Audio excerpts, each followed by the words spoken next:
السلام علیکم ورحمۃ اللہ تعالی وبرکاتہ۔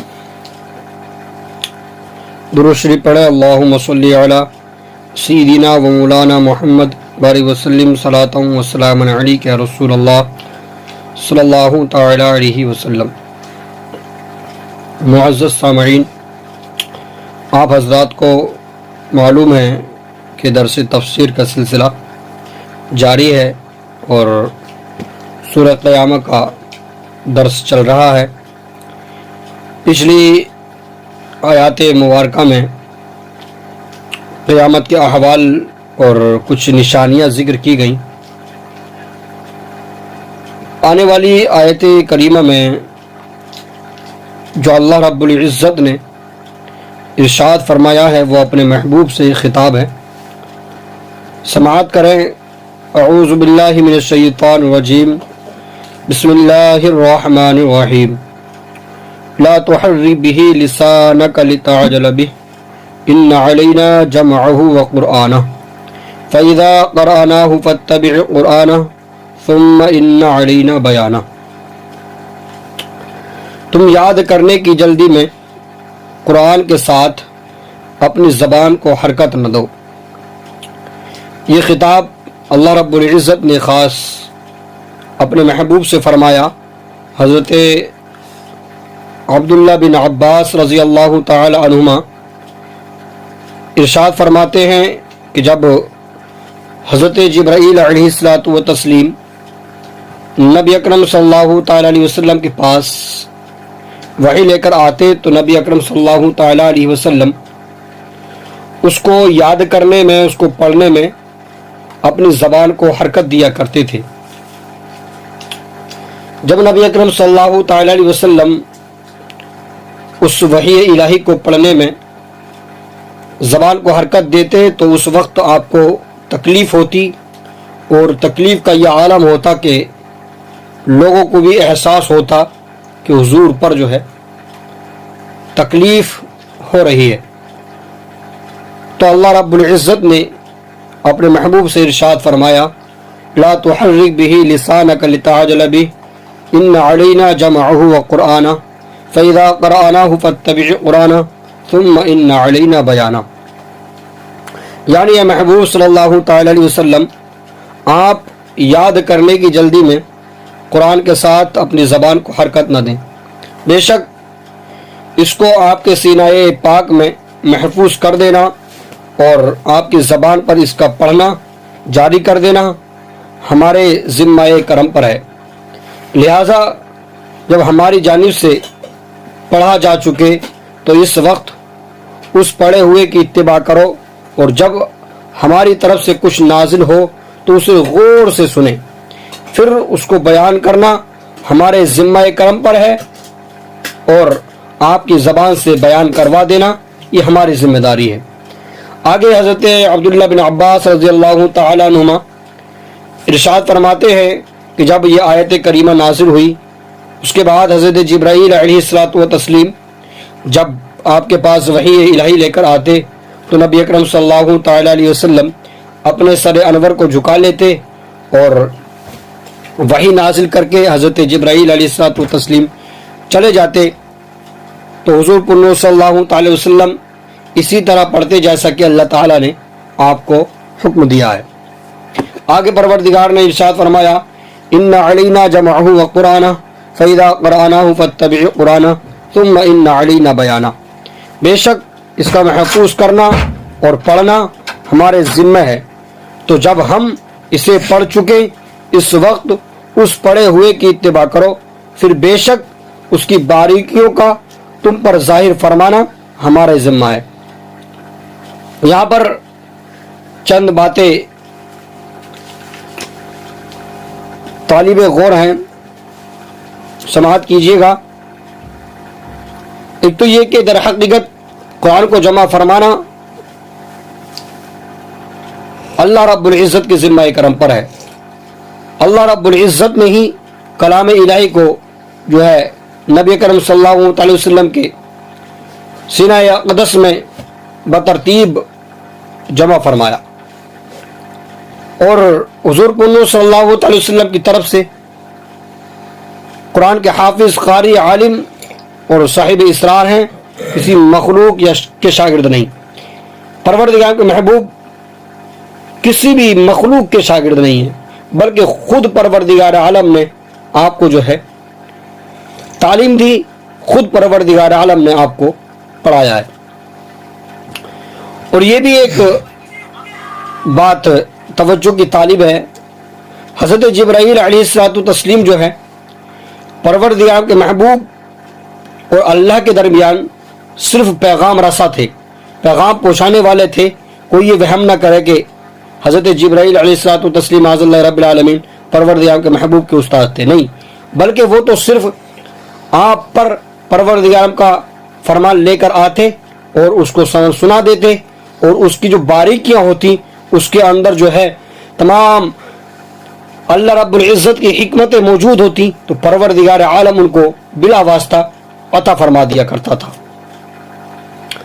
اور حضرت جبرائیل علیہ الصلوۃ والسلام کے پڑھنے کو پروردگار عالم نے خود اپنا پڑھنا کہا، فرمایا فَإِذَا قَرَأْنَاهُ فَاتَّبِعْ قُرْآنَهُ، کہ جب ہم اسے پڑھ چکے اس وقت اس پڑھے ہوئے کی اتباع کرو۔ سبحان اللہ، کتنا اچھا اللہ رب العزت نے ارشاد فرمایا کہ محبوب جب ہم پڑھ چکے تو اس پڑھے ہوئے کی آپ اتباع کرو۔ کتنا بڑا اعزاز ہے جبرائیل علیہ الصلوۃ والتسلیم کا کہ پڑھ جبرائیل رہے ہیں اور اللہ رب العزت اپنی طرف منسوب کر رہا ہے۔ سبحان اللہ۔ اور ویسے تو اور بھی بہت سارے کام ہیں جو اللہ رب العزت نے اپنے محبوب سے کروائے، اللہ رب العزت کے محبوب نے ان کاموں کو انجام دیا، لیکن پروردگار عالم نے ان کاموں کو اپنی طرح منسوب کیا۔ پروردگار کے محبوب کا اعزاز دیکھو، جیسے کہ بیعت عقبہ میں نبی اکرم صلی اللہ تعالی وسلم نے 70 انصاری صحابہ کرام رضی اللہ تعالی عنہم اجمعین کی جانیں اور ان کے مال اور جنت کے بدلے میں خریدے، اور اللہ تعالی نے ارشاد فرمایا ان اللہ اشترى من المؤمنین انفسهم واموالهم بان لهم الجنہ۔ اللہ رب العزت نے ارشاد فرمایا بے شک اللہ نے مسلمانوں سے ان کی جانیں اور ان کے مال اس بدلے میں خرید لیے کہ ان کے لیے جنت ہے۔ سبحان اللہ۔ یہاں پر پروردگار کے محبوب نے انصاری صحابہ کرام جو کہ 70 سے ان کی مال اور ان کی جان کے بدلے میں پروردگار عالم کے محبوب نے ان کو جنت عطا فرمائی، لیکن پروردگار عالم نے ارشاد فرمایا کہ اللہ رب العزت نے مسلمانوں سے ان کی جان اور ان کے مال اور اس تمام چیزوں کے بدلے جو ہے جنت کو ان کو عطا فرما دیا ہے۔ خود پروردگار نے ارشاد فرمایا کہ میں نے ان کے مال کے بدلے ان کو جو ہے جنت میں نے ان کے بدلے میں خرید لیا، ان کو میں نے جنت دے دی مال کے بدلے میں، حالانکہ پروردگار کے محبوب نے مال اور جان کے بدلے میں ان کو جنت عطا فرمائی تھی۔ سبحان اللہ۔ اور ایسے ہی بیعت رضوان کے موقع پر حضور پنور صلی اللہ تعالی وسلم نے صحابہ کرام رضی اللہ تعالی عنہم اجمعین سے بیعت لی اور ان کے ہاتھوں پر اپنا ہاتھ رکھ کر، اور اللہ تعالی نے ارشاد فرمایا ان الذین یبایعونک انما یبایعون اللہ ید اللہ فوق ایدیہم۔ سبحان اللہ، سبحان اللہ، کہ اللہ رب العزت کے محبوب نے بیعت رضوان کی، صحابہ کرام کے ہاتھوں پر اپنا ہاتھ رکھا، لیکن پروردگار نے ارشاد فرمایا بے شک جو لوگ تمہاری بیعت کرتے ہیں وہ تو اللہ ہی سے بیعت کرتے ہیں، ان کے ہاتھوں پر اللہ کا ہاتھ ہے۔ سبحان اللہ۔ اللہ رب العزت کے محبوب نے صحابہ کرام کے ہاتھوں پر ہاتھ رکھا، لیکن پروردگار نے ارشاد فرمایا ید اللہ فوق ایدیہم، کہ ان کے ہاتھوں پر پروردگار عالم کا دست قدرت ہے۔ سبحان اللہ۔ اور ایسے ہی جنگ بدر میں حضور اکرم صلی اللہ تعالی وسلم نے کفار کی طرف کنکریاں پھینکی اور اللہ تعالی نے ارشاد فرمایا وما رمیت اذ رمیت ولکن اللہ رما۔ سبحان اللہ۔ یہاں پر تو صراحتاً ذکر فرما دیا گیا، فرمایا اے حبیب جب آپ نے خاک پھینکی تو آپ نے نہ پھینکی تھی بلکہ اللہ تعالیٰ نے پھینکی تھی۔ سبحان اللہ۔ یہ پروردگار کے محبوب کا اعزاز ہے۔ اب میں ان لوگوں سے سوال کرنا چاہتا ہوں جو لوگ یہ کہا کرتے ہیں کہ اللہ کے ولیوں سے نہ مانگا جائے، نبی اکرم صلی اللہ تعالی علیہ وسلم سے نہ مانگا جائے، کسی نیک بندے سے نہ مانگا جائے۔ ارے میں ان لوگوں کو جواب دیتا ہوں کہ خود پروردگار عالم نے ان اپنے مقربین بندوں کو جو ہے، اپنے صالحین بندوں کو جو ہے اس قابل بنایا ہے کہ وہ جس کو جو چاہیں عطا فرما دیا کرتے ہیں. جیسے کہ پروردگار عالم نے اپنے محبوب کے کام کو جو ہے اپنا کام انجام دیا، ایسے ہی اگر کوئی شخص کسی محبوب خدا سے مانگتا ہے وہ حقیقت میں جو ہے خدا سے ہی مانگ رہا ہوتا ہے، وہ تو خود اس محبوب بندے کو پروردگار کی بارگاہ میں وسیلہ بنا لیا کرتا ہے. سبحان اللہ. اور ارشاد فرمایا ثم ان علینا بیانا، یعنی اے محبوب صلی اللہ تعالی وسلم قرآن کے معنی اور احکام میں سے جس چیز کو سمجھنا آپ کو مشکل لگے تو اسے بیان کرنا، اس کی باریکیوں کو ظاہر فرمانا ہمارے ذمہ کرم پر ہے. ہم آپ کو سمجھائیں گے، ہم آپ کے دل میں اس کے رموز و اسرار ڈال دیں گے. اللہ اکبر. پروردگار کے محبوب کا اعزاز تو دیکھو کہ اللہ رب العزت اپنے محبوب سے کتنی محبت فرمایا کرتا ہے، اپنے محبوب کو کس قدر چاہا کرتا ہے. پروردگار کو یہ بھی گوارا نہیں کہ میرا محبوب کلام الہی کی پڑھنے میں اپنی زبان کو حرکت دے اور میرے محبوب کو جو ہے تکلیف ہو. تبھی تو اعلی حضرت نے کہا تھا خدا کی رضا چاہتے ہیں دو عالم، خدا چاہتا ہے رضا محمد. اور اللہ رب العزت نے اپنے محبوب کو ارشاد فرما دیا محبوب ہم تمام چیزوں کے رموز و اسرار، تمام چیزوں کا علم، یہاں تک کہ ما کان و ما یکون کا علم ہم آپ کو سکھا دیں گے، ہم تمام چیزیں آپ کو سکھا دیں گے. آپ جو ہے اپنی زبان کو حرکت نہ دیں، آپ جو ہے تکلیف میں نہ پڑیں. اللہ اکبر. آگے پروردگار عالم نے ارشاد فرمایا کلا بل تحبون العاجلہ وتذرون الآخرہ وجوہ یومئذ ناظرہ الی ربها ناظرہ. یہاں پر اللہ رب العزت نے قیامت کے احوال ذکر فرمائے ہیں جو کہ شروع سے ہی سورہ قیامت جو ہے چلتی آ رہی ہے، قیامت کے احوال ذکر کیے جا رہے ہیں. ارشاد فرمایا کوئی نہیں بلکہ اے کافرو تم پاؤں ترے کے کو دوست رکھتے ہو اور آخرت کو چھوڑ بیٹھے ہو. اللہ اکبر. کلا بل تحبون العاجلہ وتذرون الآخرہ. خبردار اے کافرو تم جلد جانے والی کو پسند کرتے ہو اور آخرت کو چھوڑتے ہو. اللہ اکبر. یہاں پر اللہ رب العزت نے کافروں کی جو ہے للکارتے ہوئے ارشاد فرمایا کافرو تم جو ہے دنیا سے محبت کیا کرتے ہو جو کہ چند لمحات کی زندگی ہے، جو ہے اللہ رب العزت کے درمیان جو ہے اس کی مرتبہ اس ذلیل دنیا کا مرتبہ اس طرح ہے. امام غزالی علی رحمۃ اللہ رضوان فرماتے ہیں کہ پروردگار عالم کے نزدیک دنیا کی اہمیت ایک مچھر کے پر سے بھی زیادہ برتر ہے. اللہ اکبر. تو اللہ رب العزت نے ارشاد فرمایا اے کافرو آپ تو جو ہے جلد جانے والی ہے اس کو محبوب رکھتے ہو اور آخرت جو ہے جو کہ اس کا آپ کی دائمی زندگی ہے، آپ کو وہاں پر جو ہے ہمیشہ رہنا ہے، اس کو تم بھلائے ہوئے ہو اور دنیا کی خواہشات میں تم لگے ہوئے ہو، دنیا کی خواہشات میں تم لگے ہوئے ہو اور دنیا کی خواہشات کو جو ہے ہر چیز پر مقدم جانتے ہو.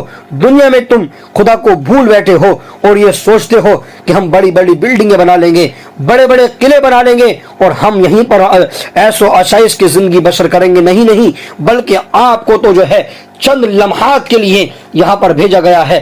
اللہ رب العزت جو قیامت کے بارے میں ارشاد فرماتا ہے وَتَذَرُونَ الْآخِرَةَ اور آپ جو ہے آخرت کو بھول بیٹھے ہو. اللہ اکبر. پروردگار عالم نے ارشاد فرمایا کہ تم جلد جانے والی کو جو ہے آپ محبوب رکھتے ہو اور آخرت کے بھولے بیٹھے ہو. تمہاری کیسی نادانی ہے. اور آگے پروردگار نے ارشاد فرمایا وجوہ یومئذ ناظرہ الی ربها ناظرہ. فرمایا قیامت کے دن کچھ منہ اس دن تر و تازہ ہوں گے اور اپنے رب کو دیکھتے ہوں گے. سبحان اللہ سبحان اللہ. اللہ رب العزت نے یہاں پر اپنے مقربین اور اپنے نیک اور صالح بندوں کا ذکر فرمایا کہ قیامت کے دن کچھ چہرے ایسے ہوں گے جو تر و تازہ ہوں گے، خوشی سے دہک رہے ہوں گے، روشنی ان کے چہرے پر نمایاں ہوگی اور خوشی سے جو ہے کھل رہے ہوں گے. اور اللہ رب العزت نے آگے کتنی بڑی نعمت کا ذکر فرمایا اور فرمایا الی ربها ناظرہ اور اپنے رب کو دیکھتے ہوں گے. سبحان اللہ سبحان اللہ. اس آیت سے پتہ چلتا ہے کہ قیامت کے دن پروردگار عالم کا دیدار بھی اللہ رب العزت کے مقربین بندوں کو ہوگا. حضرت عبداللہ بن عمر رضی اللہ تعالی عنہما سے روایت ہے رسول کریم صلی اللہ تعالی وسلم نے ارشاد فرمایا کہ ادنا درجے کا جنتی اپنے باغات، بیویوں اور خادموں اور تختوں کو 1000 برس کی مسافت تک دیکھے گا۔ اللہ اکبر۔